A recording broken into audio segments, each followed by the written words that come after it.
writing that down within my notepad, I asked a question, finally, without looking to the man. Where do you get your inspiration? Deep within. His voice croaked. I'm not a man of talent, but one of application. You have a great vision, I told him. But where does that come from? Not me, he said, looking away from my stove over to the off-white drapes in his parlor. I was thinking, you were stating. I was saying that there are great wonders in my dark things.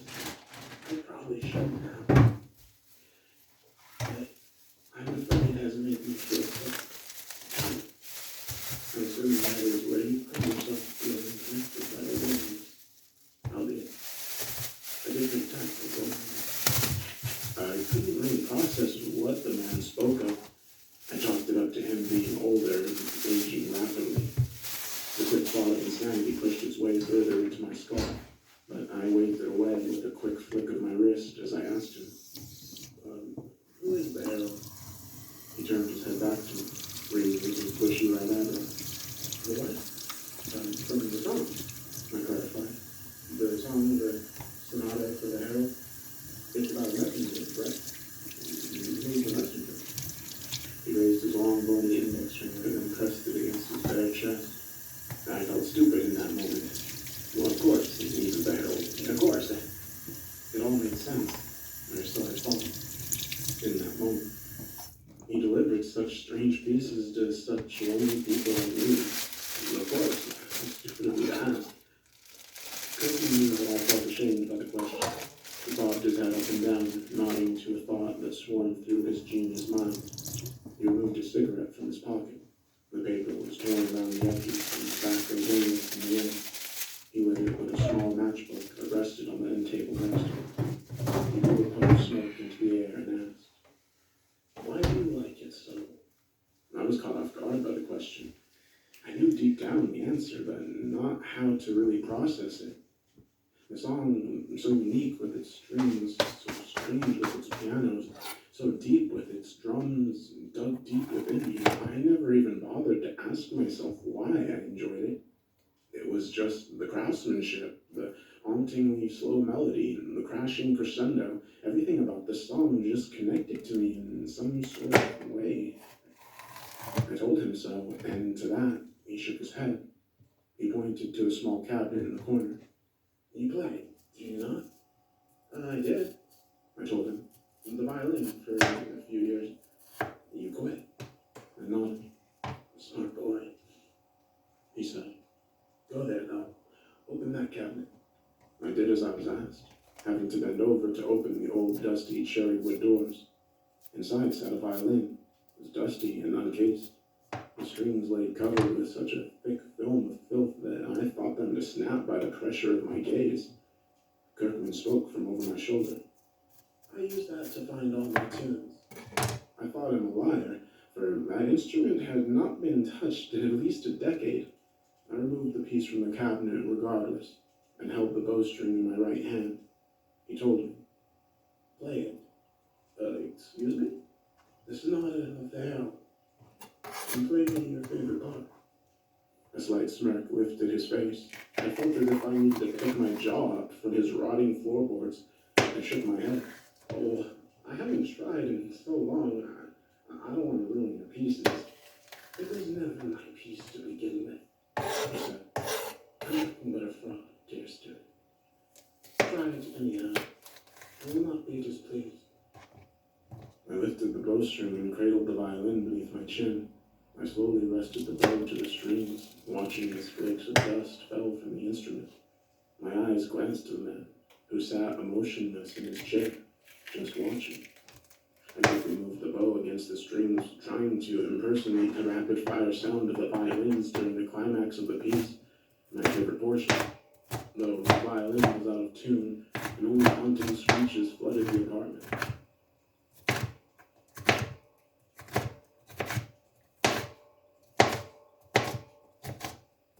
Kirkman stirred in his chair and quickly raised his hand. That's okay. The violin is too old. I stood, defeated, letting the violin slip from under my chin. I lowered the bow, and as I did, my head terribly sorry, Mr. Kirkman. I quite enjoyed it. The others, too. Others? I asked curiously. Kirkman shook his head quickly, lifting his ear as if he heard something fall off, trying to quickly capture whatever was said to him, though I heard nothing at all but the remnants of the vibrations of my awful performance. Kirkman spoke quickly. I have a gift, student. It's not one of talent or one that can be improved upon by application. It is a strange gift, one that I am only aware that I possess. I say that, not to sound arrogant, but tonight is my final show, and you are writing an article. You are writing a piece about me, a liar and a fraud. I am not a wizard of music, no grand master of the arts. Look around. See these stacks of music? These are my pieces, my original pieces, ones that I tried to write by my own hands. They're awful, I tell you. They are no better than the display you put on before me. In fact, I think you have more talent than I. My lip quivered at the loaded compliment. Are you saying you're a plagiarist? Of the words, so he told me. I do not have a tongue to speak, nor ears to see. I do, however, have music to compose. Have you ever seen visions of things while listening? Sometimes, I admitted. It was true. I often found myself lost within my own thoughts, envisioning grand things while I listened to his music. He nodded. I do too, but they are not visions that I want you to see. They are visions that they want you to see. Understand? No, I said. Who are they? Kirkman stopped again, listening to the words I could not hear. He nodded quickly and then said, they are not here. They never are. They can't be here. They are nothing but apparitions as we are to them.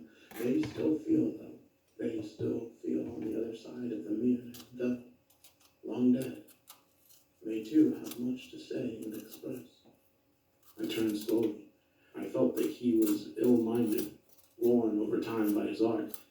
I did not believe anything he said, even though I asked for clarification. Are you saying that you play the music of death? He didn't move. He didn't speak. Kirkman just stared at me for a moment. His mouth hung open slightly, and a slight creak slipped from the back of his throat. He shook his head again, quickly this time, as if to snap out of whatever trance he was in. They are not robots, he said. Are you going to be in the audience tonight? I nodded, slowly, apprehensive. Well, it is my last show, and I see no problem in expressing this to you. I doubt I'll see you again.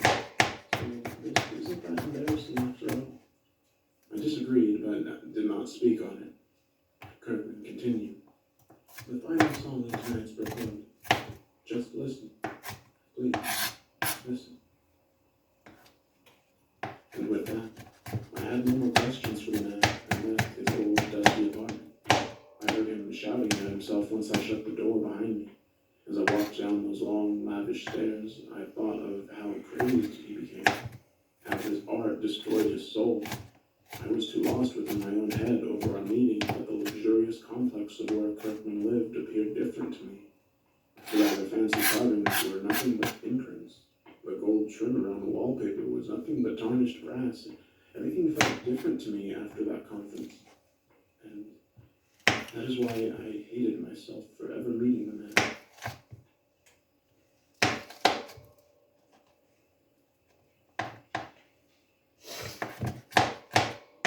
I always loved to see amphitheater. As a child, even when sitting within the massive structure, I felt as if it was out of reach somehow. Red carpet covered the entirety of the floor. White pillars held the enormous domed ceiling overhead. Etchings of the great musical masters sat engraved within the brass base of the pillars. The seats themselves were white, immaculate and clean to perfection. My box, one for the journalists, which would be rather expensive for a student like myself, had the college not paid for it, overlooked the grand stage. Its polished, deep brown mahogany glistened under the bright white stage lights. The orchestra took the stage, and the full house applauded them as they did so. They sat under those massive lights, their instruments boomed a vibrant white hue. A lone pianist sat on the far right end of the stage, a staple of Kirkman's work. The orchestra sat at attention, listening to the crowd die down. When all was silent, the red curtain fluttered a bit on the left end of the stage, and out stepped Kirkman. His tuxedo reflected the light on the midnight black silk lining. He waved to the crowd as he made for center stage, and everyone, including myself, stood to applaud the genius as he took his position. Even though I regretted meeting the man, seeing him stand before the orchestra reminded me of why I loved him, why his music spoke to me, why I cared for anything at all. Then raised his wand, and the orchestra raised their bows or their instruments. He to go. With a slight flick of his wrist as the light dimmed and the music began.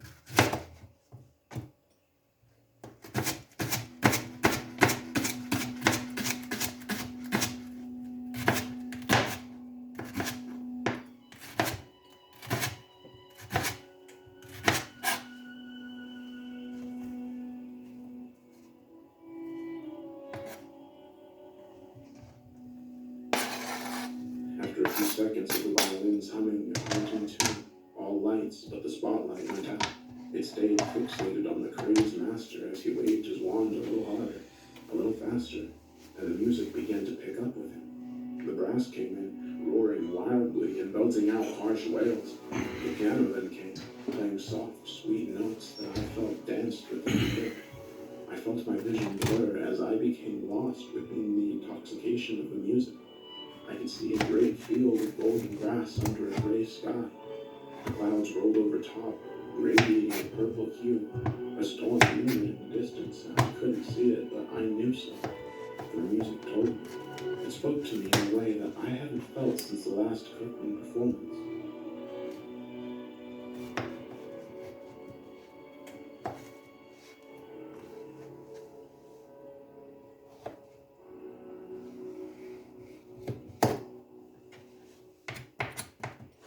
Slowly, the song stopped, and another began. The piano opened the song.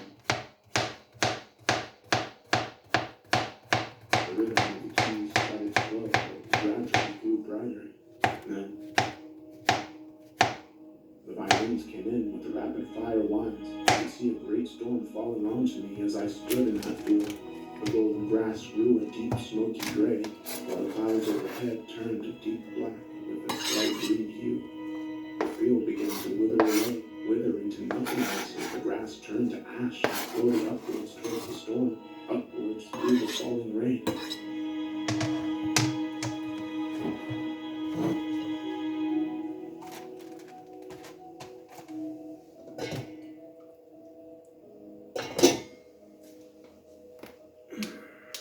As quickly as I felt that song begin, it ended. I felt cheated, for I only had but a sip of its ecstasy and needed more. Though the next one began with deep bellows of the brass that startled me so. I looked around at the audience and they sat watching the show in such amazement. Just as I gazed upon them, the cellos began to hum behind radical brass movements. It was then that I could see the storm pause, but not stop. Behind it loomed a great structure, one of grand construction. A tall tower sat atop a pyramid-shaped building, all of which glistened in the rain. They appeared to be made of ivory and bone, and atop the tower glowed a hellish flame within its stone housing. All music stopped, just as it all became so clear to me. The lights stayed low while the spotlight appeared to intensify. Kirkman lowered his wand as he turned his back, stepped forward to the front of the stage, looking out into the deathly quiet audience. I knew he could not see them due to the blazing light upon him, but I also knew he didn't care. All other things, the things that haunted his poor soul, was all that mattered to him. Spoke loudly, in a weird voice carried to the back of the grand hall. I wrote this song recently. I did not know what to call it. After an interview today, I have decided to name it A Song for a Student. The crowd began to applaud, but I did not. I knew the song would be for me, or about me. I feared what he had in store. Feared what visions I would see. I also felt a great sense of pride that my favorite composer, one of great wit and mastery, named such a piece after me. Granted, it was not my name, but I understood it as seen in the herald. I leaned forward in my chair as Kirkman turned his back to the audience, ready to begin the song. The basses began first, starting with a deep melancholy bawl that sounded as if it was almost a choir, not an instrument. The audience on the stage began to fade from my vision as the apparitions of the grand tower began to take hold once more.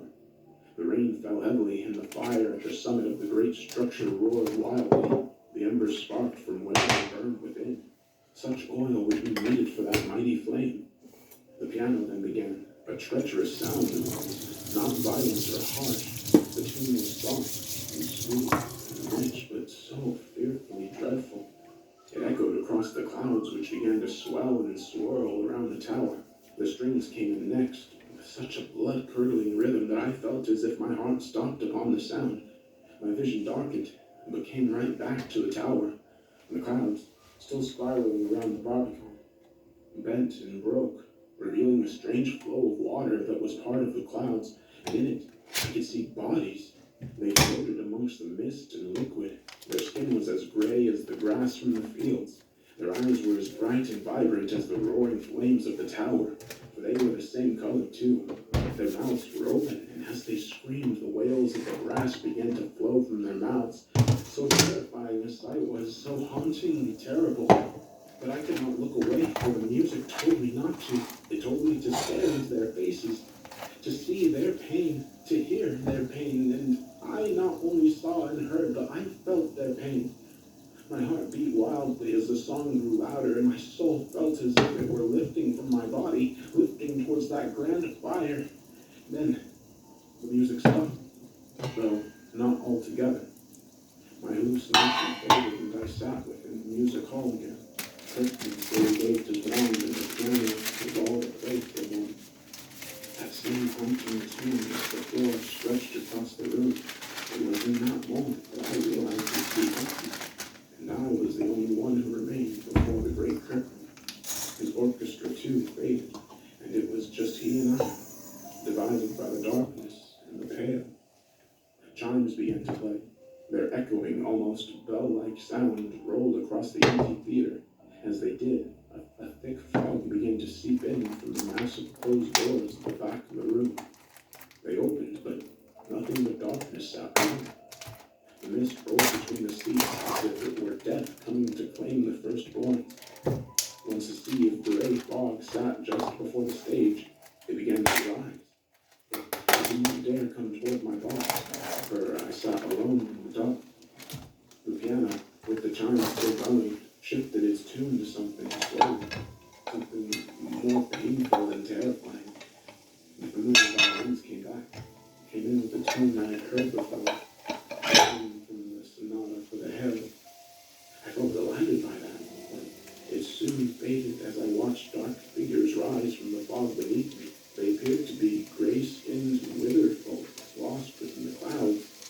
Their arms were thrown outstretched towards Kirkman, who waved his wand to a non-existent orchestra. It was just the departed, him and I, within the grand room.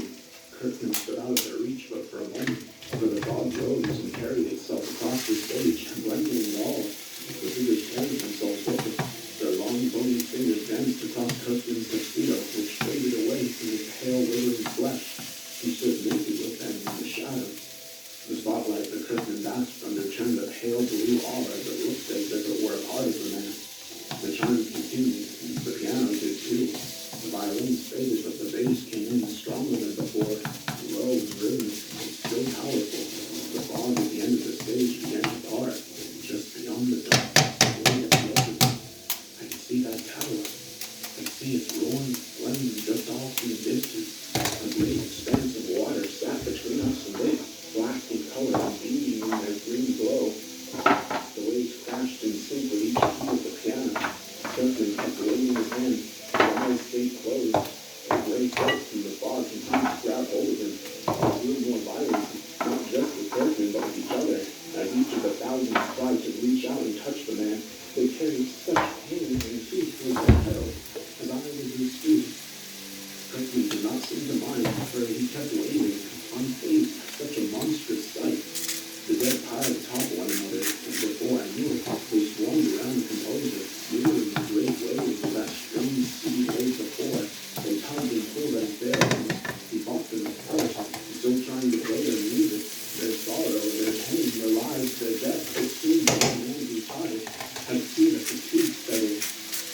was supposing that the music still carried on. Winds could feel deep within the wrinkles of her chest, and the dark crimson flowed from them as the dead continued to claw away at his beating heart. He turned back to the sea and out towards the fog-covered auditorium. At first he just stared off into the darkness. His eyes twitched in something socket, and the blue spotlight danced across his glossy irises. The violin played, leaving only the piano and the child. Curtain looked up at me and smirked, as I stared back and snatched oil. The hands of the dead grasped his face, clawing at his flesh, and he did not budge. He just stared at me until he disappeared amongst the fog and the sea of the dead before me. The great ocean at the back of the theater rose, and the amphitheater began to flood. The violin stopped, leaving only the chimes as it crashed over thousands of gray, withered figures in the hall. Water in the great port of the air, and my name small on the horizon. The chimes flowed, and they pulled away at me. They were filled with such pain, yet with such peace, that they were not the chimes of the dead, but those of their head, those of his feet. They too were stuck, and the last gasp filled the room. The spotlight turned off, and the theater lights turned on. The stage sat filled by the orchestra, and the auditorium was once again like its audience. And I stood very still and concerned. That center stage, laid out before the conductor's stand, was curtained. His tuxedo no longer glistened under the stage light. He laid it on his back, staring upward. Things appeared to be in an awkward position, as if a man had collapsed during the performance. Strangely, the time began to fill the air. Musicians stepped away from the instruments to check on the man. I, however, did not feel concerned, for I saw what happened beneath the man's movement. I saw what tormented the man's soul, made him feel as if he were afraid. Watched his other light fade from his eyes. I could see that anguish fade into peace. I knew then that he was not afraid. He was not broken by some illness, but rather the voices that he carried with him. It felt terrible for doubting the man, doubting himself. Everyone stood in the auditorium, and believed. Disturbed and lifting his body with curtain. I found myself lost in vision of him, lost in feelings he gave me. It was in that moment that I realized that Kirkman was much more than a musician, more than a hero to me, much more than a genius. He was their wit, their killer, though there were many more songs to be written, had to be written. Kirkman just became another of the gray shadows beneath the fog. Later, the herald delivered his last message, and I bear witness to all.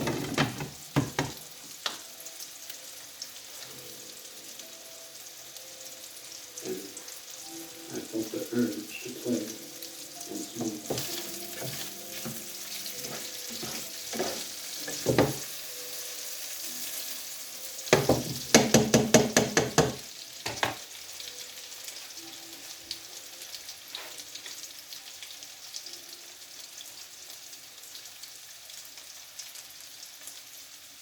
My mother had the most beautiful teeth. Her teeth when I first knew her. I remember them long and white and bare in the ferocious spring, shining under the full moon. She told me a story, not a fairy tale or a picture book, but my story, the story of how I come to her, or rather, how she comes to me. When I was very small, too small to remember anything at all, my mother stole me from the man and took me to live in the forest. She stole me not as an act of love, but as an act of revenge. Though I was desperate to know, she never told me what needed avenging. One night, I finally asked, "Why didn't you tell me?" "It was not to be." She whispered very low, without voice. She stroked my face with long fingers. Her teeth glittered under the stars, rich and pale, polished ivory. Maybe it was not hear or see or know the cruelties that haunt me. Cruelty was not the only thing my mother knew that I did not, though it was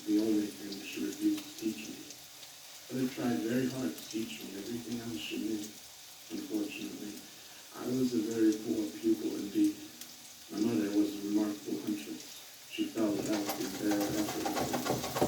Sometimes she slid into the wood without so much as a ripple and returned hours later with a monstrous fish clamped in her jaws. Because hunting came so easily to her, Mother expected me to learn quickly. She did. We've always hunted, so shame. But I did not hunt. Not like her. My soft, small fingers were no match for her lethal claws. My clumsy little body, somehow so susceptible to both heat and cold, trailed after her whip-like form. Mother caught deer and foxes with her beautiful teeth, striking from the shadows like a snake. By contrast, my dull teeth could not even crush rabbit bones. I persevered, but did not improve. While Mother slipped through the shadows, communing with trees and evading the dark things prowling the night, I curled up and wept. She found me that way, weak and weeping. I covered my eyes and held my breath. I knew it was useless. Mother could hear my heartbeat from the other side of the hill. Surely she knew I was crying, but that small scrap of pride was all I had.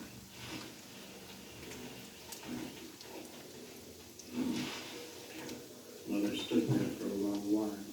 Then she crept forward and covered me with fresh leaves before lying beside me. I will feed you always, She whispered. because you are my baby. In addition to hunting, my mother was a phenomenal creator of shelters. Sometimes she lived within the earth, snaking through long tree roots, like treasure-hoarding dragons of old. Sometimes she lived in the trees. Many nights I watched in awe as the golden tore through her rough skin, stretching upward, twist among the branches like an ancient spider. I would wait patiently, sometimes for hours, as Mother communed with the spirits buried in the roots. Sometimes she lived in the shadows, into the darkness, to flush out food and thread a lot. So, Mother tried to teach me to dig burrows, but I couldn't dig like her. I was too small, too soft, too frightened of bugs and moles that tunneled through the earth. So she tried to teach me to live along the tree branches, to rest and listen as the redwoods murmured the long, strange histories of the earth. But my bones could not stretch like Mother's. I could not twist my arms to match the branches. My skin could not interlock with the tree bark, and my blood was too sluggish to melt into the sky. So Mother tried to teach me to live in the shadows. But the darkness terrified me. Every night I hid and wept, imagining the legs of centipedes crawling along my skin. All the night creatures reveled in my fear. Owls swooped down to taunt me, and bats torpedoed toward me, giggling with their shrill, squeaking voices until Mother slapped them out of the sky. Finally, Mother realized the futility of these lessons, so she dug a deep burrow just for me. She lined it with leaves and slurping worms and roaches from the walls. When she finished, I burst into tears. Why do you weep? She rasped. Because you do everything for me. I knew the laws of forest creatures and their young. Young that were weak were killed in the nest. Young that could not learn to fend for themselves were abandoned to die. I was weak and soft and coated in terrible, ugly scars. Why do you do everything for me? Mother snaked forward, long, large hands sinking into the earth. She curled around me and pulled me close. Because you are my baby. Mother did not always live in the burrow with me. She roamed the mountains. She burrowed with moles, slithered with snakes, grazed with elk, hunted with wolves, and stood with trees. When I was very small, I thought she ate the forest. But it was not that simple. She protected it, and in return, it sustained her. My heart She told me one rainy night. is the forest, so this is how it must be. As I grew older, I developed rudimentary survival skills. I shied away from hunting big game, elk and deer, bears and boar, because I did not protect the forest. I gave it nothing, I only took. So I took as little as I could. I trapped rabbits, fished the streams, and ate wild berries. I dared take nothing else. Once I could reliably feed myself, Mother stayed away for long stretches, hours, and days, and finally weeks. I missed her terribly, with a deep, panic. I confronted her one balmy spring evening. You leave me more and more, I accused. Soon you'll leave me forever. Never. She murmured. A breeze twined around us, raising goose flesh on my skin and rippling her long white hair. I will never leave you. But you do! I screamed. You already do! Before you came, I lived among the trees, listened to their moanings. I slept in the warm earth as worms and centipedes nickled my skin. I spent many of your lifetimes within the forest, Virginia. So many lives at a time that I forgot my own meaning. Do not leave me. I have left the forest for you. I didn't come here. I sobbed. You took me. I did. So I will never leave you. When you think of life, silence yourself and listen. Listen to me the way I listen to the trees, the animals, the stars.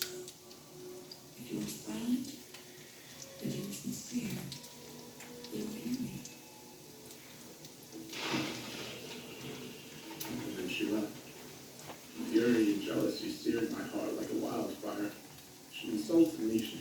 She humiliated me. And after all that, she left me. Left me for centipedes and wolves and their stupid, chittering bats. I don't need you. And now, who's angry in response? I don't need you at all. Then I ran from the burrow. The missing bird materialized before me, nodding with flowers and wild grasses. Anger swelled inside of me. It possessed me. This wild ball of misery born of my own endless fear and inadequacy. It spoke to me. Why should you return to the burrow? It asked. Why indeed? It wasn't mine. It was Mother's. The entire forest belonged to Mother. Without her, the forest would have consumed me long ago. So I turned away from the burrow and kept running. I'll find the end of the forest, I decided. I will leave it once and for all. I ran for days, in the process treating the forest with contempt. I stripped the trees of their leaves to make nightly beds. I threw rocks at birds and rabbits. I uprooted bushes and stripped entire groves of their berries, eating until I threw up from sheer excess. And then I ate again, not out of hunger, not out of any need, but out of malice. And one day, long after spring sailed into summer, in a verdant explosion of heat and greenery, I heard voices. I froze immediately. The only voice I knew was Mother's. Wet and low, earthy, rich, shaky whisper. These voices were nothing like Mother's. They were high and somehow infantile, with strange, shrill notes. These voices were like mine. Trembling, I dropped low and crept through the underbrush. Sun-warmed leaves brushed against my face, smooth but painfully crisp. The sun was taking its toll on me. I snaked over the ground, pretending I was Mother, slipping through the forest like an invisible snake. I reached a break in the trees and peered through. In a small clearing were 4 creatures. They had pale skin and wore heavy clothing that looked suffocating. Their hands were small and soft, and faces were smooth and baby-like, somehow half-formed, wide-eyed and rounded, with soft noses and plump flesh. I touched my face, flat and smooth, and looked down at myself. Mud streaks, deeply tanned, and marked with hideous, massive scars, but still soft, and hairless, small, and weak. I was mistaken. These things in the woods, these overdressed, half-formed beings with small teeth, no claws, and over-large eyes, were like me. They were men. I stood up, compelled by panicky excitement, and strode forward. All at once they froze. What the hell? One whispered. He lifted something in his arms and pointed it at me. It was long and strange to me. Inorganic, not alive, with a wooden handle and a gleaming tube. Just then, I realized something. The forest was silent. A few birds chirped and sang.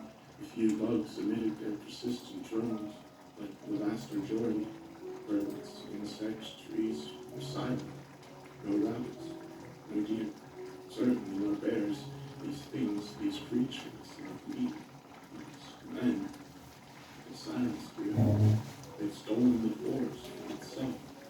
We stared at each other for a long time as the ever-growing summer heat filled the clearing.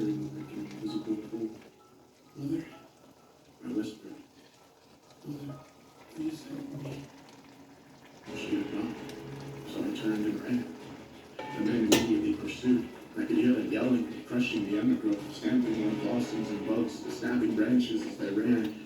Of course, deathly silence was worse than any cry. There it is! One of them screamed. A second later, the forest exploded. A deafening boom shook the trees and ate through the air. His pain erupted on my shoulder. I didn't dare stop or look.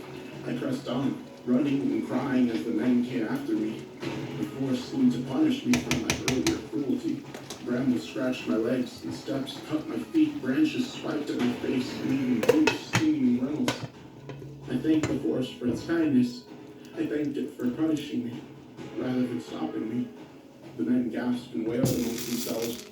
What the hell is it? I don't know. Is it a kid? Look at its face. Look at its fucking face. That isn't a kid. Something suddenly filled my ears, drowning the sounds of the men in the forest. A deep, musical rushing, like bird song, transformed into a turbulent river.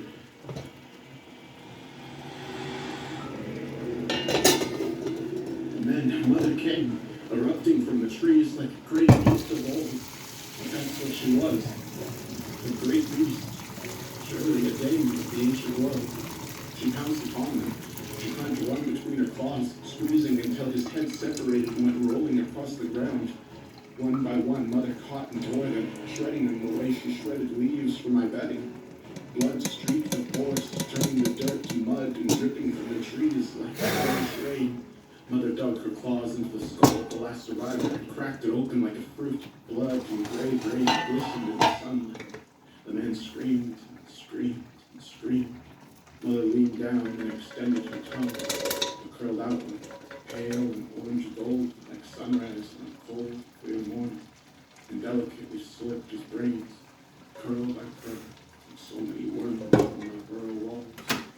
By the time he stopped screaming, the forest had returned to its loud, familiar glory, murmuring trees, singing birds, and skittering insects, grazing deer. I smiled and ran to Mother. She reared up and screamed. Think you've done? Terror paralyzed me. I looked hopelessly at her blazing eyes, contorted face, runneled with earth and wild flowers, sun-bleached bone and pale, spongy rock. My mother, my beautiful Damon mother who claimed me out of revenge and raised me out of obligation, stared at me like I was a myth. When you stone a bird, my heart stops. When you break a branch, my bones snap. When you selfishly strip the shells of their fruit, of their very birthright, my skin blisters. When you hurt the forest, She roared. my heart bleeds. I fell to my knees and hid my face. Mother rushed forward on her many limbs and wrapped long fingers around my throat. She lifted me up, dangling me over the forest floor. I killed men for you. Now more will come. They will trample. They will cut. They will burn. They will kill. They will kill the bears and the cougars and the wolves, for they will blame the predators for what I have done to you. Do you see? Yes, Mother, I see. She dropped me. I hit the ground with such force it knocked the wind out of me. Mother pulled back and busied herself with one of the corpses. I looked up, shaken. Birds watched from the trees, quick and curious, full of condemnation. I averted my eyes as tears spilled. Mother turned to me. She extended an arm and opened her hand. Upon her large palm were 4 eyes and a large, glistening heart. I stared at them blankly and then looked up at her. 4 eyes, one for each man, and the heart of the one that shot you. Eat. She said. My lips quivered. I couldn't tear my eyes away from the gore in my mother's hands. A heart and eyes, broad and plump, alive just minutes ago. Mother, I said, please. Are you with me, or are you with me? The forest became painfully silent. The animals, the trees, and the insects, all waiting with bated breath. I am of you, Mother. I plucked the first eye from her palm. It was round and curiously firm, with a sort of firm, watery texture. I associated it with rotten fruits. The pink, wormy optic nerve dangled. For a terrible moment, I thought I would vomit. Then I raised it to my lips and bit in.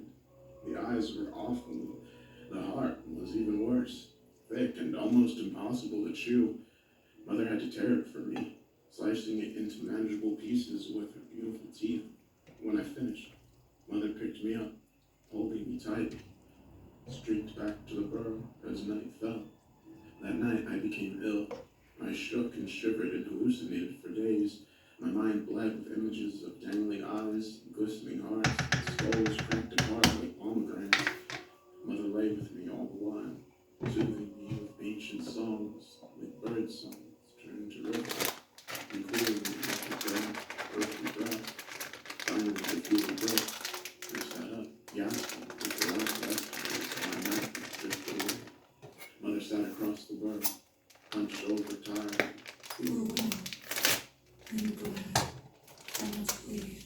I blinked tired. Why? Men. She said. But you killed them. There are more. They creep into the forest searching for the dead ground. They are cutting the trees and crushing the flowers and killing the birds, my little one. If I don't stop them, they will even come for you. I have to stop them. My heart is the forest and so right.